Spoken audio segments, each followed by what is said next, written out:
Salto Sea Radio. Equinox.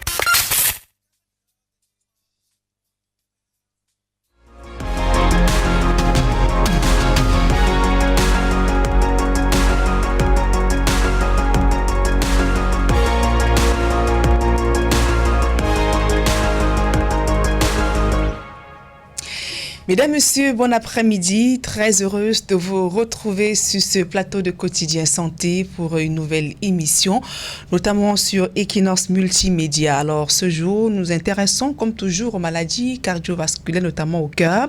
Et quelle corrélation peut-on faire entre le diabète et les maladies cardiovasculaires? C'est le sujet de ce jour avec notre invité en ligne, le professeur Zwidi Anastase Tamdia. Il est cardiologue et rythmologue.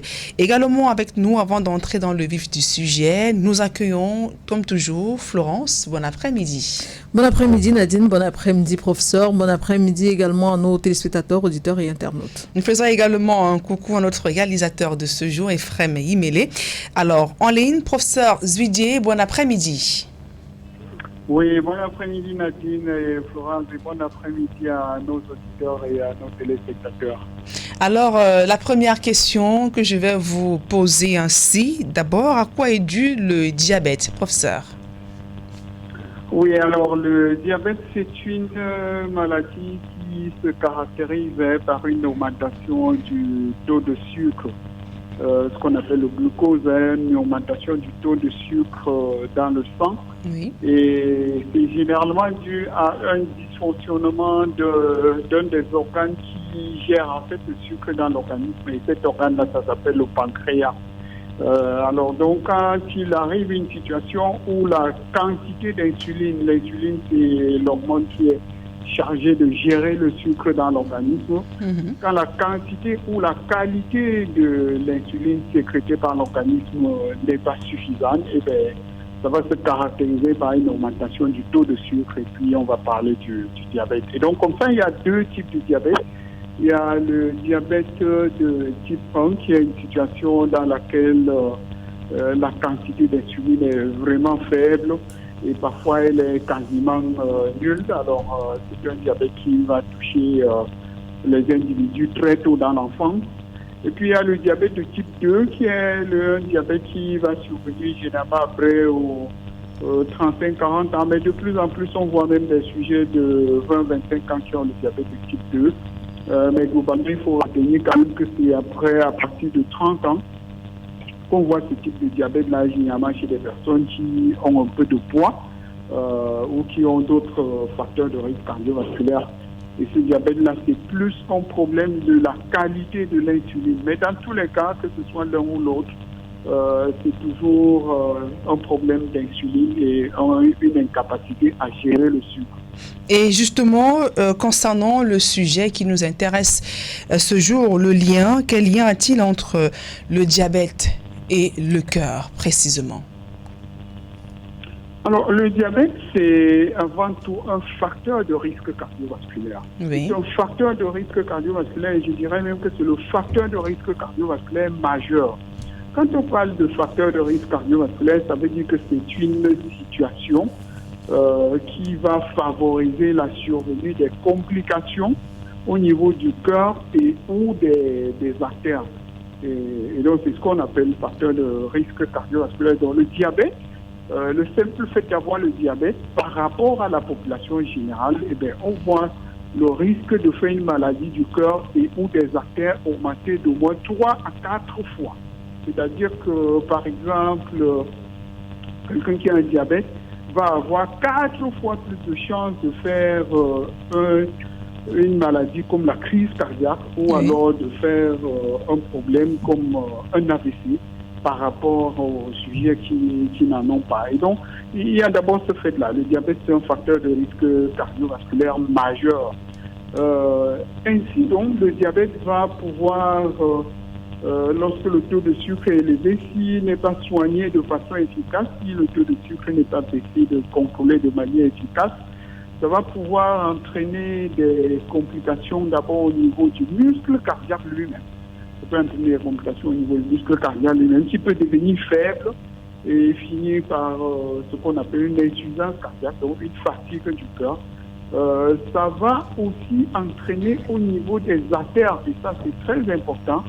Au niveau des artères, ça va entraîner un dépôt de graisse au niveau des artères. Alors lorsqu'il y a un dépôt de graisse au niveau des artères, ce que les médecins appellent l'athérome ou l'athérosclérose, ça va finir par faire en sorte que les artères perdent leur élasticité. Et la perte de l'élasticité des artères prédispose ces artères-là à une situation où ces artères-là peuvent, lorsque l'athérome devient important, la lumière va diminuer et comme ça l'artère peut finalement même se boucher. Et donc, si ça se bouche au niveau du cerveau, ben, ça va conduire à un AVC. Si c'est au niveau du cœur, ben, ça conduit à une crise cardiaque. Ou si c'est au niveau des membres inférieurs, eh bien, on peut se retrouver avec une situation où le membre inférieur ne reçoit plus assez de sang. Donc, bref, le diabète va avant tout entraîner des complications au niveau du cœur et ou des artères. Ça, c'est vraiment le point qu'il faut retenir. Il faut également savoir que le diabète va s'associer aux autres facteurs de risque cardiovasculaire que sont l'hypertension artérielle, que sont les problèmes de cholestérol. Et si par ailleurs on fume, eh bien, le risque de faire ces complications-là va être multiplié très rapidement de manière quasiment exponentielle. C'est pour ça qu'on a l'habitude de dire diabète et hypertension artérielle. C'est un couple de malfaiteurs. Et si en plus on fume ou alors si on a des problèmes de cholestérol, ça va très vite en termes de complications au niveau du cœur ou des artères. D'accord, professeur. Et maintenant, pour un patient qui a déjà des antécédents de maladies cardiaques, quelles sont les mesures à prendre pour éviter d'arriver au diabète? Alors, la prévention du diabète, c'est quasiment à peu près la même chose chez quelqu'un qui a des problèmes du cœur ou dans la population générale. Le principe de base, c'est toujours une alimentation équilibrée, de l'exercice physique. Si on a un excès de poids, eh bien, il faut réduire le poids. Il ne faut pas fumer. Oui. Il faut consommer, si on consomme de l'alcool, il faut consommer de manière modérée, comme on le sait. Et surtout, si on a une maladie cardiovasculaire, eh bien, il faut que cette maladie cardiovasculaire soit soignée et équilibrée. Par rapport à la population générale, quelqu'un qui a une hypertension a plus de chances de faire un diabète que la personne qui n'en a pas. Et donc, soigner bien son hypertension artérielle, c'est déjà réduire un peu les chances de faire un diabète. Il faut savoir que quand on prend toutes les personnes qui ont l'hypertension, eh bien, un tiers d'entre eux ont le diabète. Et quand on prend les personnes qui ont le diabète, eh bien, 2 tiers des personnes qui ont le diabète ont l'hypertension artérielle. Donc, ce sont des compagnons qui se tiennent et qui se tiennent pour associer leurs forces pour détruire le cœur et les artères. Et dans la prise en charge justement des personnes diabétiques, les médicaments protègent-ils contre le cœur? Comment donc se passe notamment quand il faut prescrire les médicaments pour une personne diabétique et qui a également de l'hypertension artérielle? Alors ça, c'est les bonnes nouvelles par rapport à tout ce qu'on a dit jusqu'ici. Par rapport à tout ce qu'on a dit jusqu'ici, je résume, le diabète et les autres facteurs de risque cardiovasculaire vont léser le cœur, léser les artères et entraîner donc des complications gravissimes qui peuvent être au niveau du cerveau, au niveau du cœur, ou au niveau des artères qui donnent le sang dans les jambes, ou même parfois au niveau du rein. Alors la bonne nouvelle, c'est que le diabète, c'est un facteur de risque cardiovasculaire modifiable. Modifiable, ça veut dire que nous pouvons changer le cours des événements.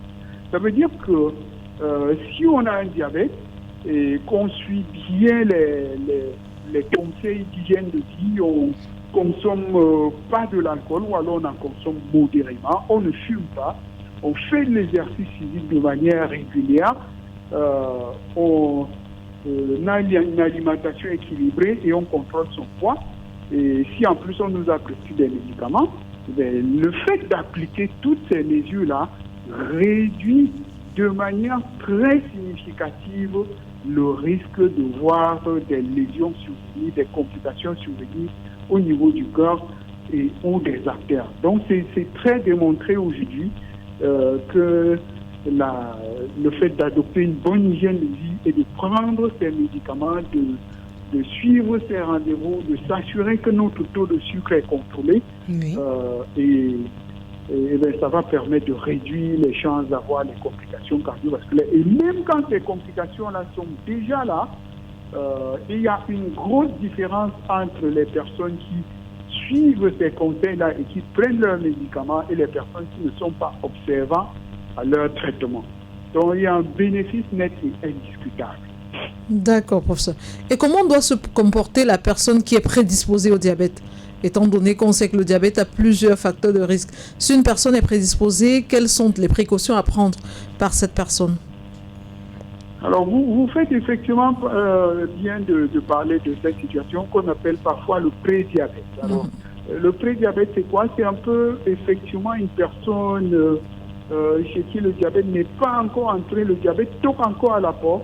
Ça veut dire que dans certaines situations, le taux de sucre va augmenter, mais ça ne va pas augmenter de manière à ce que les endocrinologues puissent qualifier cette personne-là de personne vivante déjà avec le diabète. Mais son taux de sucre n'est pas normal, c'est pas comme pour la population générale. Et donc le prédiabète est généralement lié avant tout à un excès de poids. L'excès de poids, l'obésité, ça accompagne largement le prédiabète. Les autres facteurs de risque cardiovasculaire, l'hypertension artérielle, les situations où les gens fument, l'alcool, le manque d'exercice physique, tout ça, ça accompagne le prédiabète. Et la seule façon de rendre réversible la situation, de lutter contre la situation, naturellement, il faut perdre du poids, il faut faire plus d'exercice physique. Si on fume, il faut arrêter de fumer. Si on consomme exagérément de l'alcool, il faut modérer la consommation ou l'arrêter. Et puis surtout, il faut pratiquer l'activité physique. La pratique de l'activité physique aujourd'hui est un outil très important pour contrôler le taux de sucre dans le sang. C'est un outil qui permet également de contrôler son cholestérol et particulièrement d'élever le taux de mauvais cholestérol, le taux particulièrement de diminuer le taux de mauvais cholestérol et d'augmenter le taux de bon cholestérol. Et ce sont des anomalies qui sont souvent associées au diabète. D'accord. Et on sait très bien que le mois de novembre est consacré, bien sûr, à la lutte contre le diabète. Et notamment, il faut préciser que la journée, c'est le 14. Si je ne me trompe pas, le 14 novembre prochain, c'est-à-dire lundi. Alors, donc, en prélude à cette journée, professeur, quelles sont donc les activités qui sont menées, notamment en termes de sensibilisation du public sur le diabète? Alors, je ne suis pas diabétologue, mais nous menons toutes ces activités-là avec les diabétologues et ils sont naturellement mieux placés pour vous dire tout ce qui se passe sur l'étendue du territoire. Mais de manière générale et particulièrement à l'hôpital général de Douala, il y a des activités de sensibilisation. On informe les populations sur le diabète et sur les risques de complications liées au diabète. On les informe également naturellement sur le bénéfice qu'il y a à suivre une bonne hygiène de vie, à prendre ces médicaments. Donc il y a cette sensibilisation. À côté de ça, il y a le dépistage. Donc on fait des examens pour dépister le diabète, parce que le diabète c'est une maladie qui est longtemps silencieuse. Elle ne se signale pas, elle ne dit pas qu'elle est là. Et pourtant elle est là et elle prédispose aux complications. Donc on dépiste. Et puis naturellement, si on a dépisté des personnes qui ont ces affections-là, on va les orienter vers des bons spécialistes pour les aider à prendre en charge ces maladies. D'accord, professeur. Il faut préciser que les dépistages auront lieu, je crois, les 10 et les 11. Et 11 novembre prochain, venir à jeun. C'est entre 6h30 et 13h. Oui. Entre 6h30 et 13h, si j'ai bonne mémoire. Oui, effectivement, oui. D'accord. Florence, c'est une question, on va devoir sortir de cette émission. Non, juste savoir ce qu'on doit retenir quand on parle du diabète, de son cœur et des artères. Qu'est-ce qu'on doit retenir en gros, professeur? Alors, en clair, il faut d'abord retenir que le diabète est un gros facteur de risque cardiovasculaire et que lorsqu'il est présent, il va entraîner le risque d'avoir des complications du cœur ou au niveau des artères. Ça, c'est vraiment le premier message, c'est un très gros facteur de risque cardiovasculaire. La deuxième chose qu'il faut retenir, c'est vraiment la bonne nouvelle, c'est-à-dire que c'est pas une fatalité, c'est un facteur de risque cardiovasculaire, mais qui est modifiable, que le fait de contrôler son diabète va réduire les risques de faire des complications au niveau du cœur ou des artères.